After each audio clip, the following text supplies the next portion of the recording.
yang berhormat Ibu Kepala Sekolah SD Negeri 1, Ibu Sundari Sudi, terhormat juga Bapak Ibu SD Negeri 1, juga saya katakan sebelumnya mari kita berikan rasa syukur kita kepada Allah Subhanahu wa Ta'ala atas nikmat yang diberikan kepada kita. Jika pada kesempatan ini dalam rangka observasi pengelolaan kinerja kepala sekolah kita bisa bertemu di sini dalam rangka siapa ya. Surah bersama Allah dan selalu berdoa kepada Rasulullah Muhammad SAW. Bapak Ibu sekalian saya hormati, untuk observasi pengelolaan kinerja pada pagi hari ini di SD Berantas 1, kami ingin menanyakan hubungannya dengan program observasi pengelolaan kinerja ini, apa yang dilakukan oleh Ibu Kepala Sekolah sebelum melaksanakan observasi kinerja pada Bapak Ibu.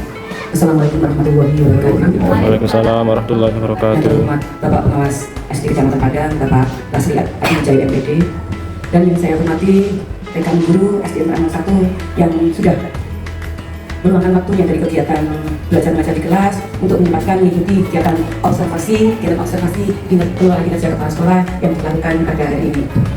Baik Bapak, mohon izin ya. Berikut program pengelolaan kinerja kepala sekolah. Jadi awalnya sebelum ke pengelolaan kinerja untuk guru, maka perencanaan dulu untuk program kinerja kepala sekolah, yaitu yang saya pilih adalah dari 3 yang di PNM, saya pilih 3. Kepala sekolah memandu refleksi mendalam termasuk membicarakan kesulitan dalam pengembangan kompetensi. Yang kedua, kepala sekolah melibatkan guru dalam memberikan umpan balik termasuk terhadap jenis dan besaran dukungan ke guru. Yang ketiga adalah kepala sekolah mengeksplorasi hasil pengembangan kompetensi pada perubahan praktik dan kualitas pembelajaran guru. Kemudian untuk target pertama Pak, ada perilaku yang dianjurkan dan yang dihindari. Dari perilaku yang dianjurkan, terbuka dalam mengakui kesulitan yang dihadapi dan menganalisis, melakukan refleksi secara jujur, dan mencari contoh spesifik dari pengalaman. Kemudian perilaku yang dihindari juga bisa nanti sama Bapak Ibu Guru dilihat di dalam rubrik observasi di pengelolaan kinerjanya. Untuk target yang kedua, kepala sekolah melibatkan guru dalam memberikan umpan balik termasuk terhadap jenis dan besaran dukungan ke guru. Jadi perilaku yang dihadirkan di sini adalah membangun suasana pertemuan yang nyaman dan terbuka bagi siapa saja untuk menyampaikan umpan balik. Kemudian yang kedua, aktif mendorong guru untuk memberikan umpan balik terhadap program pengembangan kompetensi. Yang ketiga, menerima dan menanggapi umpan balik dari guru secara konstruktif. Pilihan yang ketiga, untuk yang kepala sekolah mengeksplorasi hasil pengembangan kompetensi pada perubahan praktik dan kualitas pembelajaran guru. Perilaku yang dianjurkan mengajak dan memberi kesempatan pada guru untuk menceritakan penerapan hasil program dari pengembangan kompetensinya. Kemudian yang kedua, mengakui kekeliruan guru sebagai suatu upaya belajar. Kemudian yang ketiga, menceritakan hasil pengumpulan data sebelum pertemuan berupa praktik baik guru atau respon dari peserta didik. Nah, tadi itu adalah 3 target yang saya pilih dalam pengelolaan kinerja kepala sekolah yang ada di PNM. Kemudian apa upaya saya untuk mempelajari? Yang dilakukan oleh kepala sekolah yaitu membangun suasana pertemuan yang nyaman dan terbuka bagi siapa saja untuk menyampaikan umpan balik, dan kepala sekolah aktif mendorong guru untuk memberikan umpan balik tentang program pengembangan kompetensi guru. Jadi hal tersebut yang akan saya upayakan untuk saya pelajari. Kemudian, apa perangkat untuk mendukung dalam pengelolaan kinerja kepala sekolah? Yaitu dari hasil pengumpulan data dari angket umpan balik untuk didiskusikan. Dari angket tadi saya kumpulkan dari Bapak Ibu Guru, kemudian didiskusikan secara bersama-sama. Untuk rencana hasil kerja yang sudah saya pilih dalam pengelolaan kinerja, yang pertama meningkatkan kinerja satuan pendidikan atau peningkatan karir kepala sekolah melalui peserta kegiatan pelatihan atau bimbingan teknis yang memperoleh sertifikat di bidang pendidikan, kebudayaan, riset, dan teknologi yang mendapat 16 poin. Kemudian yang kedua, saya memilih meningkatnya kinerja satuan pendidikan melalui peserta pelatihan mandiri sesuai model kompetensi guru, kepala sekolah, dan atau pengawas sekolah. Jadi di sini saya bisa mengumpulkan 16 poin. Ini dari RHK saya sudah tercapai dari yang saya pilih tersebut 32 poin sesuai ekspektasi. Untuk perilaku kerja bagi kepala sekolah berorientasi pelayanan, akuntabel, kompeten, harmonis, loyal, adaptif, dan kolaboratif.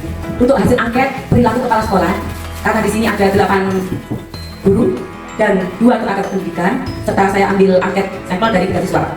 Tapi ini belum sepertinya saya lakukan sampai akhir karena masih ada beberapa guru yang belum melaksanakan kegiatan observasi karena penundaan dari jadwal kegiatan saya Pak, karena kebetulan.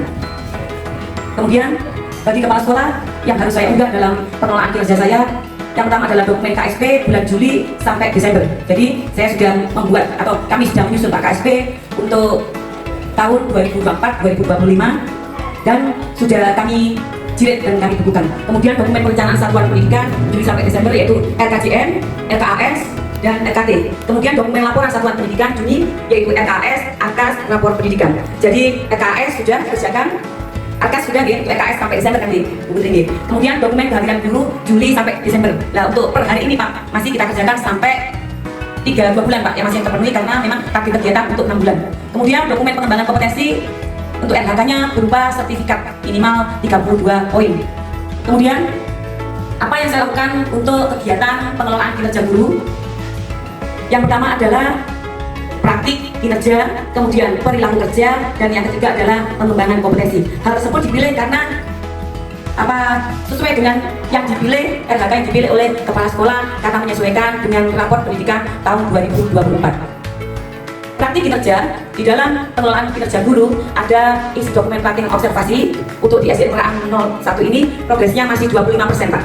Karena observasi sebagian masih belum dilaksanakan. Kemudian nilai pelaksanaan observasi oleh angkatan 50%. Jadi masih ada 2 guru yang belum melaksanakan observasi. Kemudian yang ketiga, nilai dokumen tidak lanjut progresnya kurang dari 75%. Mohon maaf itu salah ketik. Kemudian nilai dokumentasi redaksi tidak lanjut progresnya adalah 100%. Untuk yang perilaku kerja, untuk yang guru, berorientasi pelayanan, akuntabel, kompeten, harmonis, loyal, adaptif, dan kolaboratif. Untuk yang C, yaitu pengembangan kompetensi, RHK yang dilakukan oleh guru minimal 32 poin. Jadi juga sama pada SK tambahan dan laporan untuk guru yaitu berupa SK bagian untuk pembina pramuka, kemudian untuk mapel MIPA, untuk pembina mapel MIPA. Hasil pemantauan dan penilaian praktik kerja dan perilaku kerja guru sampai hari ini bisa kita lihat di praktik pengelolaan kinerja kepala sekolah yang muncul jadi 4. Jadi Bu Sunterima, Bapak Muhammad Kosin, Bapak Muhammad Fatoni, dan Ibu Haifusa sudah melaksanakan kegiatan observasi. Untuk Bapak Iwan Dwi Aristiadi dan Bapak Samsul Hadi, mohon maaf belum karena ada penundaan karena kesibukan dari kegiatan kami. Kemudian kesimpulannya Pak, tingkat upaya memandu refleksi pelaksanaan program pengembangan kompetensi guru yang berpusat pada peningkatan kualitas pembelajaran. Jadi sesuai dengan rapor pendidikan kami di tahun 2024. Berikut saya akan paparkan juga pengelolaan kinerja atau observasi yang sudah dilakukan oleh guru di SDN Peraan 01. Observasi praktik kinerja refleksi program pengembangan yang kompetensi guru. Indikator pilihannya, refleksi program pengembangan kompetensi guru praktiknya dilihat dari tingkat upaya memandu refleksi pelaksanaan program pengembangan kompetensi guru yang berpusat pada peningkatan kualitas pembelajaran. Target perilaku ada 3 Pak. Seperti yang saya jabarkan di awal tadi, yang pertama kepala sekolah memandu refleksi secara mendalam, kemudian kepala sekolah melibatkan guru dalam memberikan umpan balik, dan yang ketiga kepala sekolah mengeksplorasi hasil pengembangan kompetensi pada perubahan praktik dan kualitas pembelajaran guru. Apa itu pengembangan kompetensi guru? Pengembangan kompetensi guru adalah program pengembangan kompetensi guru merupakan salah satu upaya dalam meningkatkan kualitas guru demi tercapainya pembelajaran yang berpusat kepada peserta didik. Peningkatan kemampuan guru merupakan cara untuk meningkatkan standar kompetensi guru sesuai dengan tuntutan pekerjaan dan ilmu pengetahuan, teknologi dan seni. Kemudian peningkatan kompetensi juga harus dilakukan secara terus-menerus. Yang pertama adalah ada pembaharuan. Guru merupakan salah satu profesi yang harus dikerjakan secara profesionalitas. Prinsip profesionalitas ini akan mendukung ilmu pengetahuan yang berkualitas. Untuk mewujudkan profesionalitas guru, maka perlu belajar seumur hidup. Jadi Bapak Ibu tidak hanya puas di dalam satu kompetensi saja, jadi masih terus mengali untuk belajar karena sesuai dengan perkembangan zaman. Untuk yang kedua, perkembangan teknologi, sosial, dan budaya menuntut guru harus belajar ilmu baru dan merespons segala perubahan akibat adanya teknologi digital. Guru juga harus beradaptasi dengan perubahan teknologi. Saat ini memang kita banyak menggunakan teknologi digital baik dalam pelaporan maupun dalam pengelolaan kinerja kita. Jadi kita harus melek teknologi dalam mengerjakan tugas kita sehari-hari. Untuk yang ketiga, kenapa guru harus meningkatkan kompetensinya? Adalah karakter peserta didik dari generasi ke generasi mengalami perubahan. Jadi zaman sekarang anak-anak sudah melek teknologi. Jadi kita harus mengikuti perubahan karakter peserta didik tersebut. 5 cara meningkatkan kompetensi guru yang akan melanjutkan jenjang pendidikan yang lebih tinggi. Contohnya bagi kami mengikuti pelatihan yang ada kualitas guru. Yang pelatihannya dilakukan baik dalam PMM maupun dalam webinar yang diselenggarakan oleh lembaga kependidikan. Kemudian yang ketiga, aktif melakukan penelitian. Yang keempat, menciptakan budaya organisasi pembelajaran. Dan yang kelima, tak kalah pentingnya untuk meningkatkan kompetensi guru adalah gerakan guru membaca. Kemudian rangkaian program penelitian yang dilakukan di SD Peraan 01. Yang pertama adalah observasi kelas. Ini sudah kami laksanakan. Yang kedua, refleksi observasi. Yang ketiga, diskusi tidak lanjut. Dan yang keempat, tindak lanjut dan refleksi tidak lanjut. Observasi kelas. Kami selaku kepala sekolah sudah menjadwal kegiatan observasi yang akan kami lakukan mulai bulan September sampai Oktober. Jadi di sini sampun tertera jadwalnya, tapi kalau ada penundaan atau hal karena tidak bisa dilakukan, maka kita sepakati ulang untuk tanggal observasinya.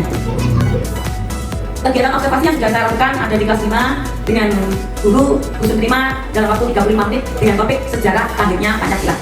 Jadi kegiatan tersebut sudah saya lakukan dan sudah kami dokumentasikan.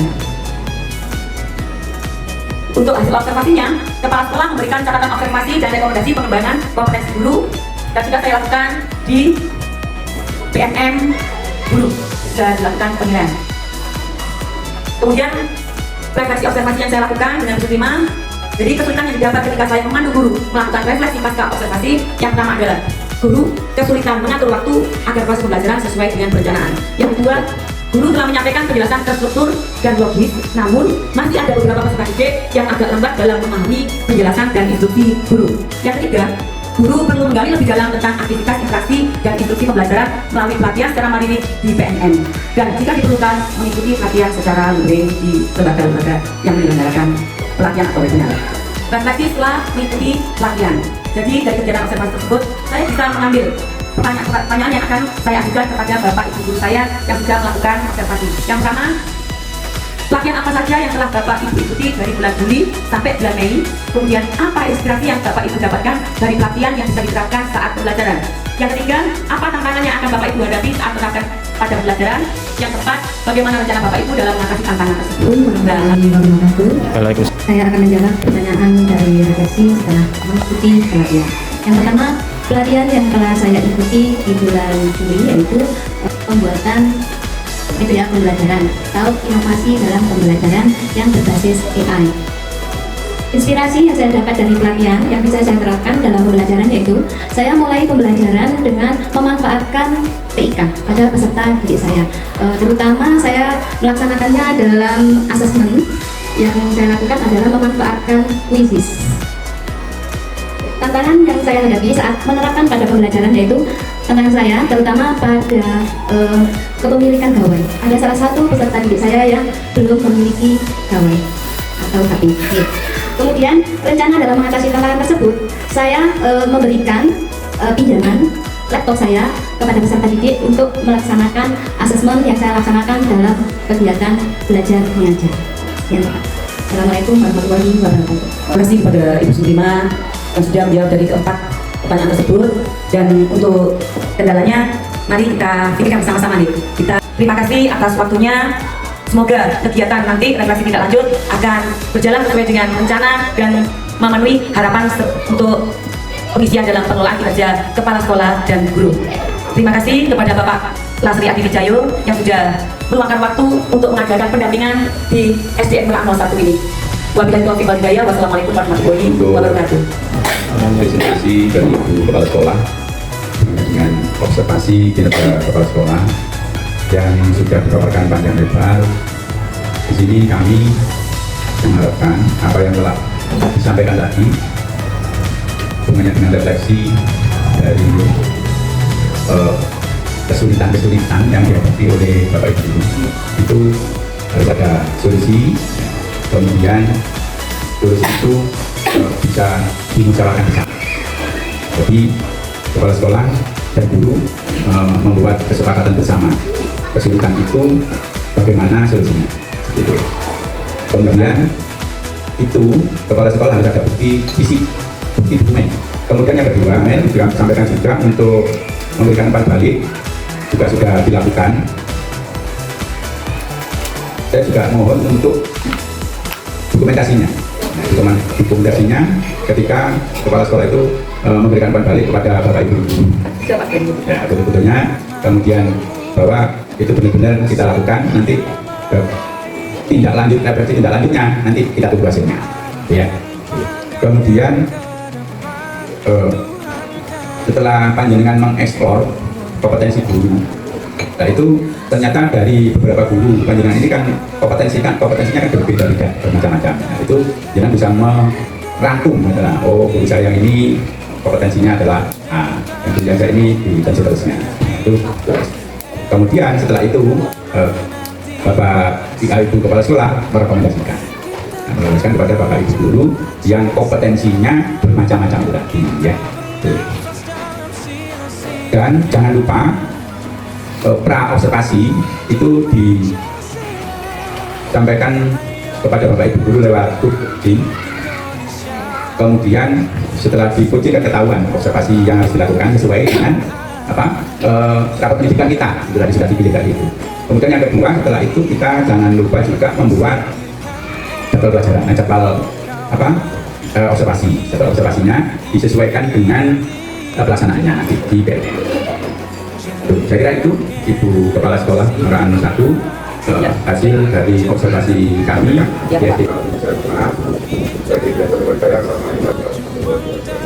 Waalaikumsalam warahmatullahi wabarakatuh.